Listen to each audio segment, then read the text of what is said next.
আসসালামু আলাইকুম। বাংলা সংবাদে সবাইকে স্বাগত জানাচ্ছি। আমি চিন্তিয়া হক। শুরুতেই সংবাদ শিরোনাম। রাজনৈতিক দল লেজুর ভিত্তিক সংগঠন না রাখার সুপারিশ। এদিকে চলতি বছরের জুলাই মাসের মধ্যেই সংসদ নির্বাচন সম্ভব বলছে বিএনপি। জানাবো দ্রুত জাতীয় নির্বাচন ইস্যুতে বিএনপির পাশে বেশিরভাগ রাজনৈতিক দল। এবং সর্বশেষ জানাবো নির্বাচনের প্রার্থিতায় আর কোনো বাধা থাকলো না দুলুর। এতক্ষণ শুনছিলেন সংবাদ শিরোনাম, এবারে বিস্তারিত। রাজনৈতিক দলের লেজুর ভিত্তিক সংগঠন না রাখার সুপারিশ। রাজনৈতিক দলের লেজুর ভিত্তিক কোনো সংগঠন না রাখার সুপারিশ করেছে নির্বাচন ব্যবস্থা সংস্কার কমিশন। কমিশন বলেছে, রাজনৈতিক দলের ছাত্র, শিক্ষক ও শ্রমিক সংগঠন, ভ্রাতৃপ্রতিম বা যে কোনো নামেই হোক না কেন না থাকার বিধান করা যেতে পারে। বুধবার নির্বাচন ব্যবস্থা সংস্কার কমিশন তাদের প্রতিবেদন প্রধান উপদেষ্টা অধ্যাপক মোহাম্মদ ইউনূসের কাছে জমা দেয়। এই কমিশনের প্রধান বদিউল আলম মজুমদার। কমিশনের সুপারিশে রাজনৈতিক দলের নিবন্ধন অংশে বলা হয়েছে, ক নম্বরে নতুন দল নিবন্ধনের শর্ত শিথিলের লক্ষ্যে 10% জেলা এবং 5% উপজেলা বা থানায় দলের অফিস এবং ন্যূনতম 5,000 সদস্য থাকার বিধান করা।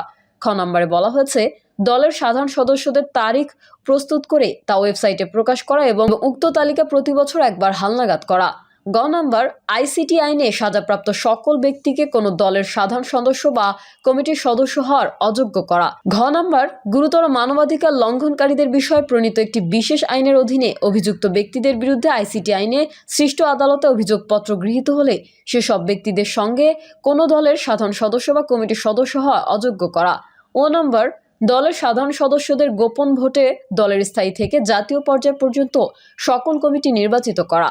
চ নম্বর, দলের সাধারণ সদস্যদের গোপন ভোটে প্রতিটি নির্বাচনী এলাকা থেকে সংসদ নির্বাচনে প্রতিদ্বন্দ্বিতার জন্য 3 জনের একটি প্যানেল তৈরি এবং তা থেকে দলীয় মনোনয়ন প্রদানের বিধান করা।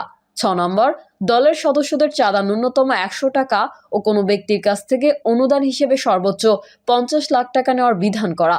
এই অনুদান ব্যাংক ব্যবস্থার মাধ্যমে গ্রহণের বাধ্যবাধকতা সৃষ্টি এবং সংশ্লিষ্ট ব্যক্তির আয়কর রিটার্নে প্রদর্শনের বিধান করা। জ নম্বর, দলের তহবিল ব্যবস্থাপনায় বর্তমানে বিদ্যমান ব্যবস্থায় স্বচ্ছতা নিশ্চিত করতে নিবন্ধিত দলের নিরীক্ষিত আয় ও ব্যয়ের হিসাব বাধ্যতামূলকভাবে নিরীক্ষণের বিধান করা।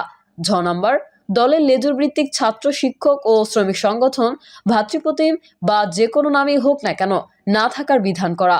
ও নম্বর, দলের যে কোনো নামেই হোক না কেন বিদেশি শাখা না থাকার বিধান করা। ট নম্বর, দলের সংসদ নির্বাচনে দলীয় মনোনয়নের জন্য দলের 3 বছরের সদস্যপদ থাকা বাধ্যতামূলক করা। 6 নম্বর, প্রতি 5 বছর পরপর দল নিবন্ধন নবায়ন বাধ্যতামূলক করা। ডক্টর পরপর 2টি নির্বাচনে অংশ না নিলে দলের নিবন্ধন বাতিলের বিধান বাতিল করা। ড নম্বর, পরপর 2টি নির্বাচনে অংশ না নিলে দলের নিবন্ধন বাতিলের বিধান বাতিল করা। এদিকে চলতি বছরের জুলাই মাসের মধ্যেই সংসদ নির্বাচন সম্ভব বলছে বিএনপি। চলতি বছরের জুলাই মাসের মধ্যেই আগামী জাতীয় সংসদ নির্বাচন অনুষ্ঠান সম্ভব বলে মনে করে বিএনপি। দলটির মহাসচিব মির্জা ফখরুল ইসলাম আলমগীর বলেন, বিএনপির স্থায়ী কমিটির সভায় নির্বাচন প্রসঙ্গে প্রধান উপদেষ্টার বক্তব্য নিয়ে বিস্তারিত আলোচনা হয়। সভা মনে করে, জাতীয় সংসদ নির্বাচন বিলম্বিত করা হলে রাজনৈতিক ও অর্থনৈতিক সংকট ক্রমশ বৃদ্ধি পাবে। মির্জা ফখরুল বলেন, সভা মনে করে যেহেতু নির্বাচন কমিশন ইতোমধ্যে গঠিত হয়েছে, সেহেতু জাতীয় সংসদ নির্বাচন বিলম্বিত হওয়ার কারণ নেই। জাতীয় সংসদ নির্বাচনের আগে স্থানীয় সরকার নির্বাচন অনুষ্ঠানের প্রশ্ন ওঠে না। 2025 সালের জুলাই মাসের মধ্যেই নির্বাচন অনুষ্ঠান সম্ভব। সভা এ বিষয়ে অন্তর্বর্তীকালীন সরকার, নির্বাচন কমিশন ও সব রাজনৈতিক দলগুলোকে ঐকমত্যে আসার আহ্বান জানায়। তিনি বলেন, আমরা বারবার বলছি যে নির্বাচিত সরকারের কোনো বিকল্প নেই। এটা গণতন্ত্রের জন্য সবচেয়ে ইম্পর্টেন্ট বিষয়। আমরা মনে করি যে এই বছরের মাঝামাঝি সময়ে অর্থাৎ জুলাই আগস্টের মধ্যেই নির্বাচন সম্ভব। বিএনপির মহাসচিব বলেন, এই কারণে আমরা সরকারকে আহ্বান জানাতে চাচ্ছি, নির্বাচন কমিশনকেও আহ্বান জানাচ্ছি এবং রাজনৈতিক দলগুলোর প্রতিও আহ্বান জানাচ্ছি। দেশের বৃহত্তর স্বার্থে এই বছরের মাঝামাঝি সময়ের মধ্যেই নির্বাচন অনুষ্ঠানের জন্য ব্যবস্থা নিতে পারি। মির্জা ফখরুল বলেন, নির্বাচন বিষয়ে প্রধান উপদেষ্টার যে বক্তব্য ছিল এই বছরের শেষের দিকে অথবা আগামী বছর অর্থাৎ 2026 সালের মাঝামাঝি সময়, এই বিষয়ে বিএনপির স্থায়ী কমিটিতে গতকাল দীর্ঘক্ষণ আলোচনা হয়েছে। আমরা মনে করি যে এত বিলম্বিত করার কোনো কারণ নেই। তিনি আরো বলেন, যেহেতু নির্বাচন কমিশন গঠন হয়ে গেছে এবং মোটামুটি একটা স্ট্যাবিলিটি এসেছে, সেক্ষেত্রে এই নির্বাচন অনুষ্ঠানের জন্য মনে হয় যে আগামীকাল সংস্কার সংক্রান্ত কমিশনের রিপোর্ট এসে যাবে। সুতরাং মনে হয় না আরো বিলম্বিত করার কোনো কারণ আছে। যত বিলম্ব হচ্ছে ততই রাজনৈতিক ও অর্থনৈতিক সংকট বৃদ্ধি পাচ্ছে। বিএনপির মহাসচিব বলেন, জাতীয় সংসদ নির্বাচনের আগে স্থানীয় সরকার নির্বাচন অনুষ্ঠানের প্রশ্নই ওঠে না। আমরা আগে সংসদ নির্বাচন চাই। সাংবাদিকদের এক প্রশ্নের জবাবে মির্জা ফখরুল বলেন, স্থানীয় সরকারের নির্বাচনের বিষয়ে আমাদের সুস্পষ্ট সিদ্ধান্ত হচ্ছে, জাতীয় সংসদ নির্বাচনের আগে স্থানীয় সরকারের নির্বাচনের কোনো প্রশ্নই আসে না। কারণ এখন পুরো দেশের জাতির ফোকাসটা হচ্ছে জাতীয় সংসদ নির্বাচনের ওপরে। তিনি বলেন, ক্রাইসিসটা ওই জায়গায়। গত 3টা জাতীয় নির্বাচন হতে পারেনি। মানুষ সেই জন্য নির্বাচনের মধ্যে দিয়ে যে গণতন্ত্র উত্তরণের পথ সেটাকে পূরণ করতে চায়। আপনাদের বুঝতে হবে, লোকাল গভর্নমেন্ট দেশ চালায় না, দেশ চালায় কিন্তু জাতীয় সংসদ। আইন প্রণয়ন করে জাতীয় সংসদ। গণতন্ত্রের মূল বিষয়টা হচ্ছে জাতীয় সংসদ। এটা কার্যকর হলে গণতন্ত্র ফাংশনাল হয়।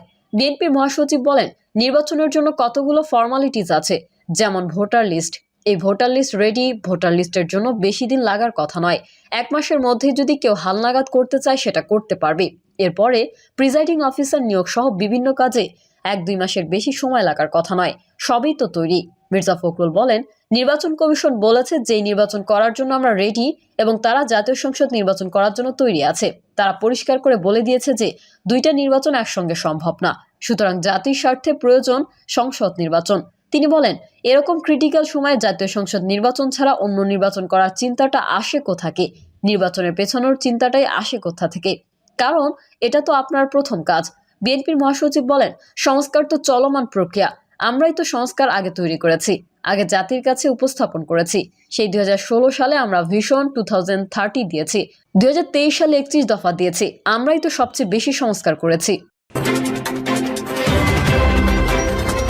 দ্রুত জাতীয় নির্বাচন ইস্যুতে বিএনপির পাশে বেশিরভাগ রাজনৈতিক দল। বিলম্ব না করে চলতি বছরের জুলাই-আগস্টের মধ্যে আগামী জাতীয় সংসদ নির্বাচন সম্ভব বলে মনে করে বিএনপি। তাই এই বিষয়ে অন্তর্বর্তীকালীন সরকার, নির্বাচন কমিশন ও সব রাজনৈতিক দলগুলোকে ঐকমত্যে আসার আহ্বান জানানো হয় দলটির পক্ষ থেকে। নির্বাচন নিয়ে বিএনপি ঐকমত্যের আহ্বানকে ইতিবাচকভাবে দেখছে অন্যান্য রাজনৈতিক দলগুলো।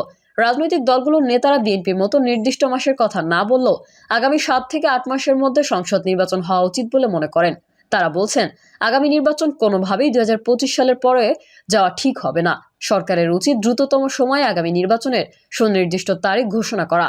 তবে কোনো রাজনৈতিক দল মনে করে, নির্বাচন নিয়ে বেশি তাড়াহুড়া না করে সংস্কারকে গুরুত্ব দিতে হবে। কারণ নির্বাচন নিয়ে তাড়াহুড়া করলে একটা ভুল ও অস্বস্তিকর পরিবেশ সৃষ্টি হতে পারে। আবার কেউ কেউ মনে করেন, জুলাই-আগস্ট বাংলাদেশে বর্ষাকাল, তাই অক্টোবর থেকে ডিসেম্বর শুষ্ক মৌসুমে নির্বাচন হওয়া উচিত। কারণ বাংলাদেশের ইতিহাসে সবসময় এই সময়ে জাতীয় নির্বাচন হয়ে আসছে। কয়েকজন নেতা মনে করেন, বর্তমান অন্তর্বর্তী সরকার নানা ক্ষেত্রে ব্যর্থতার পরিচয় দিয়েছে, সফল হতে পারছে না। তাই নির্বাচিত সরকারের হাতে ক্ষমতা হস্তান্তর করাই হবে তাদের জন্য সম্মানজনক।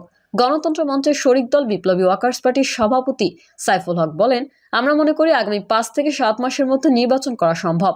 বাকিটা নির্ভর করছে সরকারের সদিচ্ছার উপর। সেটা করতে সরকারের পক্ষ থেকে নির্বাচন কমিশনকে সেইভাবে প্রস্তুতি নিতে বলতে হবে। নির্বাচন কমিশনের ভোটার তালিকা হালনাগাদ শুরু হয়ে গেছে। এখন তারা বাড়ি বাড়ি গিয়ে সেটা যাচাই বাছাই করে চূড়ান্ত করবে। তিনি আরো বলেন, জাতীয় ঐকমত্যের কমিশন গঠন ফেব্রুয়ারি-মার্চ মাসের মধ্যে করে ফেলা সম্ভব।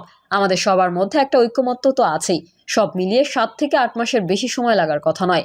তাছাড়া একটি অনির্বাচিত সরকার দেশের জন্য ঝুঁকিপূর্ণ, আর এই সরকারের স্কোর তো ভালো না। সুতরাং যত তাড়াতাড়ি একটা নির্বাচিত সরকারের হাতে ক্ষমতা হস্তান্তর করতে পারবে, ততই এই সরকারের জন্য সম্মানজনক হবে বলে আমি মনে করি। বাংলাদেশের সমাজতান্ত্রিক দলের কেন্দ্রীয় সাধারণ সম্পাদক বজলুর রশিদ ফিরোজ বলেন, যে কোনো রাজনৈতিক দল, বিশেষ করে বিএনপির মতো রাজনৈতিক দল নির্বাচন চাইতে পারে। তাছাড়া গণঅভ্যুত্থানের মূল দাবি ছিল সুষ্ঠু নির্বাচন।